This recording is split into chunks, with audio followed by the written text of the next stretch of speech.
Bayangkan, Anda sedang berjalan di sebuah jalan berbatu di Lisbon. Udara pagi terasa sejuk. Sinar matahari mulai menyinari atap-atap rumah berwarna putih.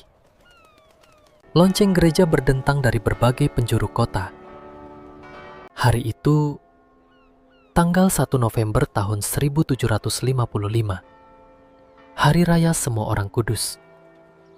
Sejak fajar, ribuan warga memenuhi gereja-gereja. Lilin dinyalakan, doa dipanjatkan. Suasana kota dipenuhi harapan dan ketenangan. Tidak ada seorang pun yang menyadari bahwa hanya dalam beberapa menit, segalanya akan berubah. Tanah tiba-tiba bergetar. Bangunan mulai bergoyang. Dinding batu retak. Menara-menara gereja runtuh ke jalan. Orang-orang berlari keluar. Mereka mengira bencana telah berlalu. Namun mereka salah. Beberapa menit kemudian, laut tiba-tiba menghilang. Kapal-kapal terdampar di dasar pelabuhan. Keheningan yang aneh menyelimuti kota. Lalu, di kejauhan, muncul dinding air raksasa. Gelombang itu melaju menuju Lisbon, menghancurkan apapun yang masih berdiri. Dan ketika para penyintas berpikir penderitaan telah berakhir, api mulai muncul. Kebakaran menyebar ke seluruh kota. Selama beberapa hari, Lisbon berubah menjadi lautan reruntuhan, gelombang, dan kobaran api.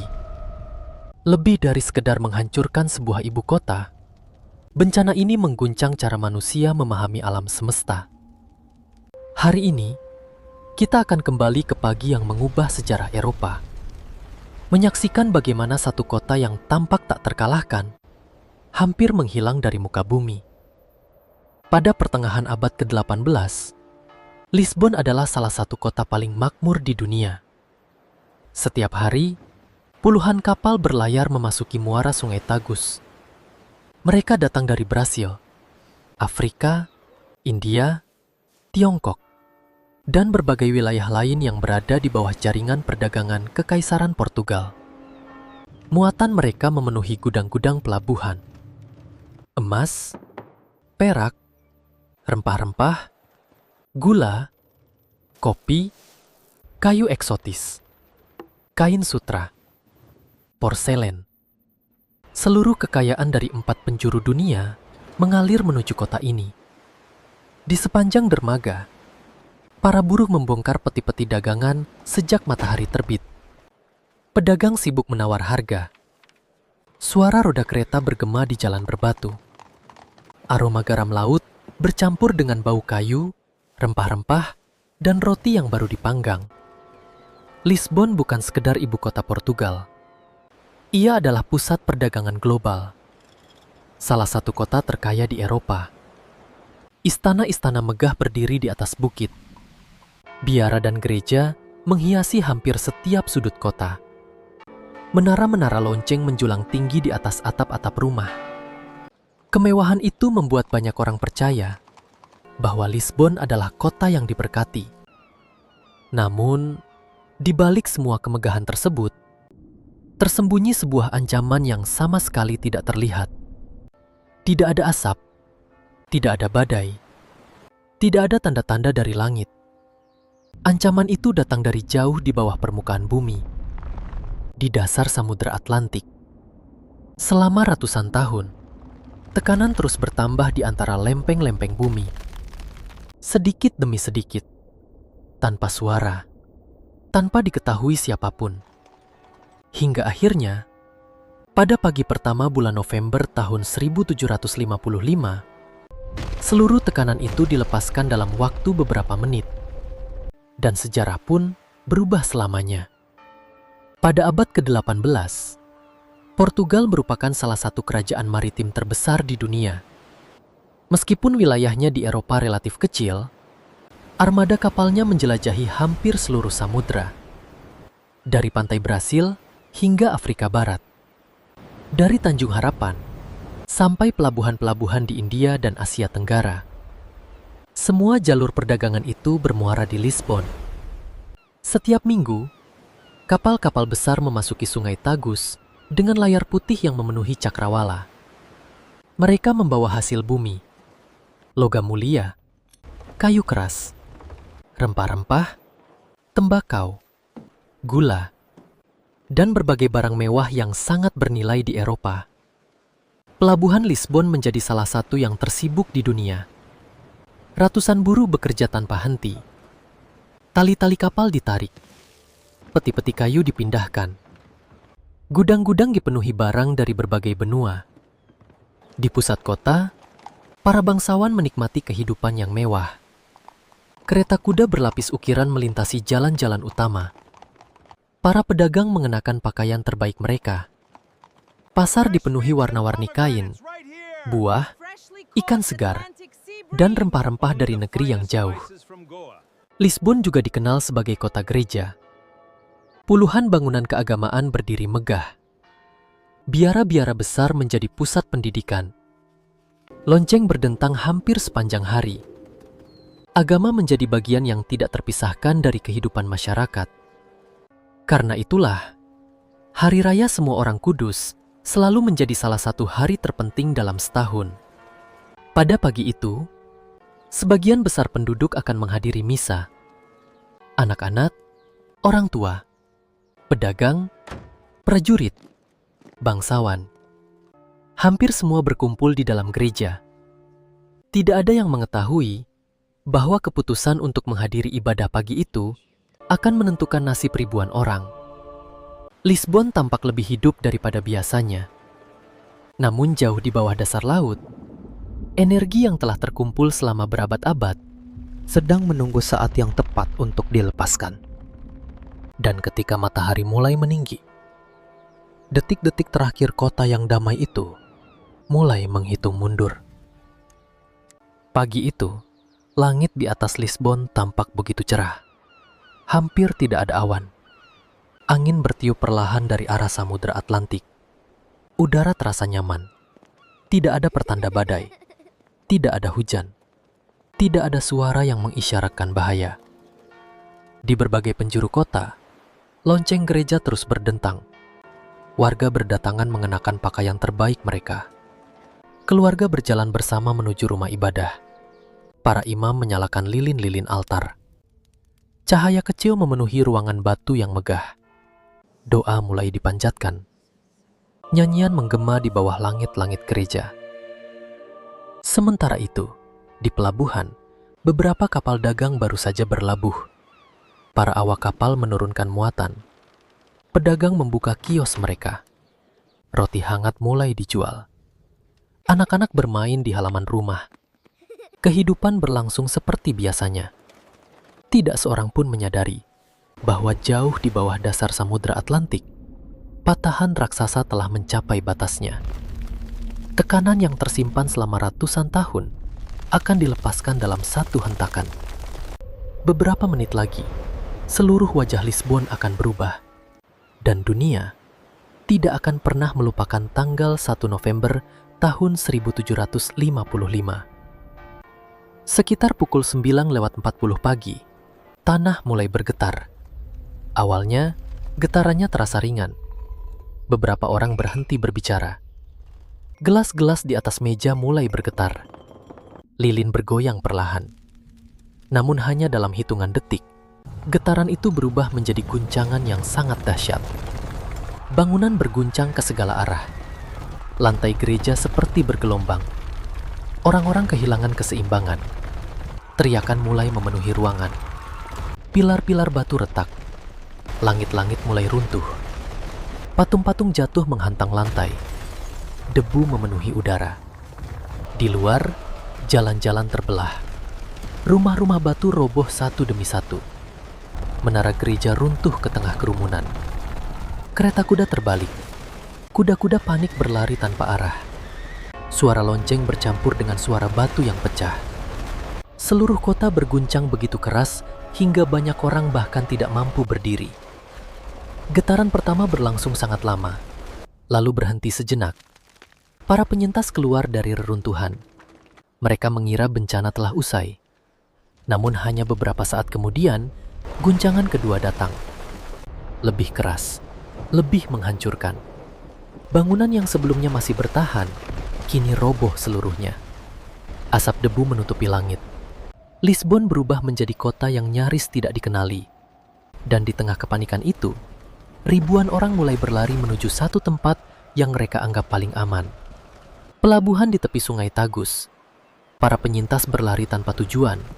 Sebagian menangis, sebagian memanggul anggota keluarga yang terluka. Sebagian lagi hanya berdiri terpaku, memandangi kota yang telah berubah menjadi reruntuhan. Di tengah kepanikan itu, satu pemikiran muncul di benak banyak orang. Menjauhlah dari bangunan, carilah tempat terbuka. Dan tempat terbuka terbesar di Lisbon adalah kawasan pelabuhan di tepi sungai Tagus. Ribuan orang berbondong-bondong menuju dermaga. Mereka percaya, di sana mereka akan aman dari bangunan yang masih mungkin runtuh. Pelabuhan segera dipenuhi manusia, pedagang, pelaut, anak-anak, orang tua, pendeta, bangsawan. Semua berkumpul di tepi sungai. Namun, tak lama kemudian, sesuatu yang sangat aneh mulai terjadi. Permukaan air perlahan turun. Mula-mula hanya beberapa sentimeter. Lalu semakin cepat, semakin jauh, semakin tidak masuk akal. Air sungai Tagus seperti ditarik oleh kekuatan yang tak terlihat. Dalam beberapa menit, dasar pelabuhan mulai terlihat. Kapal-kapal besar yang tadi mengapung, kini miring dan kandas di lumpur. Jangkar, tali kapal, bangkai kapal tua, dan bebatuan yang selama ini tersembunyi, tiba-tiba muncul ke permukaan. Banyak orang belum pernah menyaksikan fenomena seperti itu. Sebagian mendekat. Anak-anak berlari ke dasar pelabuhan yang mengering. Ada yang memungut ikan yang menggelepar. Ada yang memandangi kapal-kapal yang terjebak di lumpur. Tak seorang pun menyadari bahwa surutnya air bukanlah pertanda keselamatan, melainkan awal dari bencana berikutnya. Beberapa pelaut mulai berteriak. Mereka pernah melihat gejala serupa di lautan. Air yang surut secara tiba-tiba seringkali berarti satu hal. Gelombang besar sedang mendekat. Di Cakrawala, sebuah garis gelap mulai terlihat. Semakin lama, semakin tinggi, semakin mendekat. Lalu, orang-orang akhirnya menyadari, itu bukan kabut, bukan badai, melainkan dinding air raksasa. Gelombang tsunami melaju langsung menuju Lisbon. Dalam hitungan detik, suara gemuruhnya menutupi seluruh kota. Gelombang pertama menghantam pelabuhan dengan kekuatan yang luar biasa. Dermaga kayu hancur seketika. Gudang-gudang tersapu. Kapal-kapal besar terangkat seperti mainan. Beberapa menghantam bangunan di tepi sungai. Yang lain saling bertabrakan sebelum pecah berkeping-keping. Orang-orang berlari. Namun, air bergerak jauh lebih cepat. Mereka yang beberapa saat sebelumnya selamat dari gempa, kini terseret arus deras. Gelombang membawa pecahan rumah, balok kayu, batu, gerobak, tiang kapal, dan segala sesuatu yang dilewatinya. Air menerobos jauh ke dalam kota, menyapu jalan-jalan yang telah dipenuhi reruntuhan. Banyak orang yang berlindung di lantai bawah bangunan, terjebak ketika air menghantam. Beberapa menit kemudian, gelombang mulai surut. Namun, bencana belum berakhir. Gelombang kedua datang, disusul gelombang berikutnya. Setiap sapuan air mengambil lebih banyak korban. Ketika akhirnya laut mulai tenang, pelabuhan terbesar Portugal telah lenyap, dan ribuan penyintas yang mengira telah lolos dari gempa tidak pernah kembali. Setelah gempa dan setelah tsunami, Lisbon masih harus menghadapi musuh terakhir, api. Hari itu adalah hari raya semua orang kudus. Sejak pagi, ribuan lilin telah dinyalakan di hampir setiap gereja. Rumah-rumah juga menyalakan api untuk memasak makanan keluarga. Saat bangunan runtuh, lilin-lilin jatuh. Perapian terbalik, tungku pecah, bara beterbangan kemana-mana. Percikan kecil mulai muncul di berbagai sudut kota. Pada awalnya, Tidak ada yang terlalu memperhatikannya. Semua orang sibuk menyelamatkan diri. Namun angin musim gugur mulai bertiup. Api kecil berubah menjadi kobaran besar. Rumah-rumah kayu terbakar dengan cepat. Gudang-gudang yang dipenuhi minyak, kayu, kain, dan rempah-rempah menjadi bahan bakar sempurna. Satu bangunan menyala, lalu bangunan di sebelahnya. Kemudian satu jalan penuh. Dalam waktu singkat, puluhan titik api menyatu menjadi badai api raksasa. Asap hitam membubung tinggi ke langit. Udara dipenuhi bau kayu terbakar. Orang-orang yang selamat dari reruntuhan kini kembali berlari menghindari kobaran api. Tidak ada pasukan pemadam kebakaran modern. Tidak ada selang bertekanan tinggi. Tidak ada kendaraan penyelamat. Yang ada hanyalah ember dan harapan. Namun harapan itu segera menghilang. Api bergerak terlalu cepat. Angin menyebarkannya ke seluruh penjuru kota. Beberapa jalan berubah menjadi lorong api. Panasnya begitu hebat hingga logam mulai melunak. Jendela-jendela kaca pecah. Atap-atap runtuh. Bangunan yang selamat dari gempa kini habis dilalap kobaran api. Siang berganti malam. Namun langit Lisbon tetap terang. Bukan oleh matahari, melainkan oleh lautan api yang terus membakar kota. Kebakaran berlangsung selama berhari-hari. Tidak ada bagian kota yang benar-benar aman. Lisbon, yang beberapa jam sebelumnya merupakan salah satu kota terkaya di dunia, kini berubah menjadi hamparan abu. Ketika kobaran api akhirnya mulai padam, skala kehancuran perlahan terlihat. Puluhan ribu bangunan telah hancur. Istana-istana megah menghilang. Biara-biara runtuh. Perpustakaan yang menyimpan ribuan naskah berharga musnah. Gudang perdagangan yang menjadi jantung ekonomi Portugal lenyap. Jalan-jalan yang dahulu ramai, kini dipenuhi batu, kayu hangus, dan puing-puing. Korban jiwa diperkirakan mencapai puluhan ribu orang. Sebagian meninggal akibat reruntuhan. Sebagian tersapu tsunami. Sebagian lagi menjadi korban kebakaran yang berlangsung tanpa henti. Berita mengenai kehancuran Lisbon segera menyebar ke seluruh Eropa. Para pedagang, diplomat, pelaut, dan pengembara membawa kisah tentang kota yang musnah hanya dalam satu hari. Seluruh benua terkejut. Bagaimana mungkin salah satu kota terbesar dan terkaya di dunia hampir lenyap dalam hitungan jam? Namun dampaknya tidak berhenti pada jumlah korban. Bencana ini mengguncang cara manusia memandang dunia. Selama berabad-abad, banyak orang percaya bahwa bencana besar adalah hukuman ilahi. Namun setelah Lisbon hancur, semakin banyak ilmuwan mulai mencari penjelasan berdasarkan alam. Mereka mempelajari pola gempa, mencatat kerusakan, membandingkan laporan dari berbagai wilayah. Untuk pertama kalinya, gempa bumi dipelajari secara sistematis. Dari tragedi inilah, lahir fondasi awal ilmu seismologi modern. Di tengah kehancuran total, Portugal menghadapi pilihan yang sangat sulit. Meninggalkan Lisbon atau membangunnya kembali. Pemerintah memilih untuk bangkit. Puing-puing mulai dibersihkan. Jalan-jalan dirancang ulang. Kawasan yang dahulu sempit diubah menjadi jalan yang lebih lebar dan teratur. Bangunan-bangunan baru dibangun menggunakan teknik yang jauh lebih kuat. Para insinyur merancang struktur yang mampu menyerap guncangan gempa. Model bangunan bahkan diuji dengan membuat barisan tentara berbaris di sekeliling kerangka kayu untuk mensimulasikan getaran. Pendekatan seperti itu sangat maju pada masanya. Lisbon perlahan berubah. Dari kota abad pertengahan menjadi salah satu kota modern pertama di Eropa. Pusat perdagangan kembali hidup. Pelabuhan kembali dipenuhi kapal.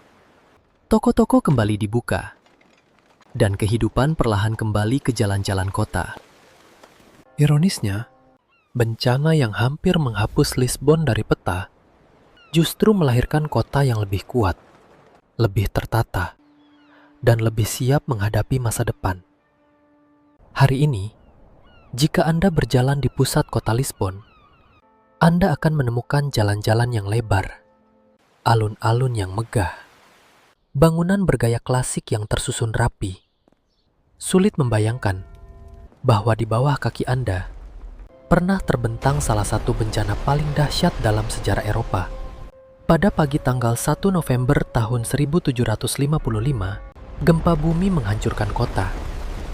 Tsunami menyapu para penyintas, dan kebakaran menghanguskan apa yang masih tersisa.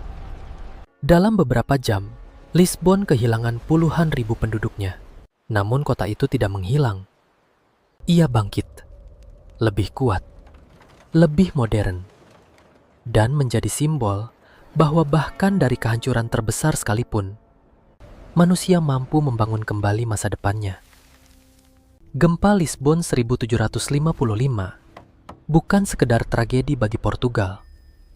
Peristiwa ini mengubah cara dunia memahami bencana alam, merancang kota, dan mempersiapkan diri menghadapi ancaman yang tak terlihat.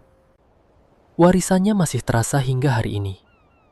Setiap bangunan tahan gempa, setiap sistem mitigasi bencana, dan setiap penelitian tentang pergerakan bumi menyimpan pelajaran yang berakar dari pagi kelam di Lisbon lebih dari 2,5 abad yang lalu. Jika Anda menikmati perjalanan sejarah ini, jangan lupa subscribe untuk menjelajahi lebih banyak kota, kerajaan, dan peradaban yang pernah mengubah dunia. Dan tuliskan di kolom komentar, peristiwa sejarah apa yang ingin Anda saksikan melalui rekonstruksi AI berikutnya. Sampai jumpa di perjalanan waktu berikutnya.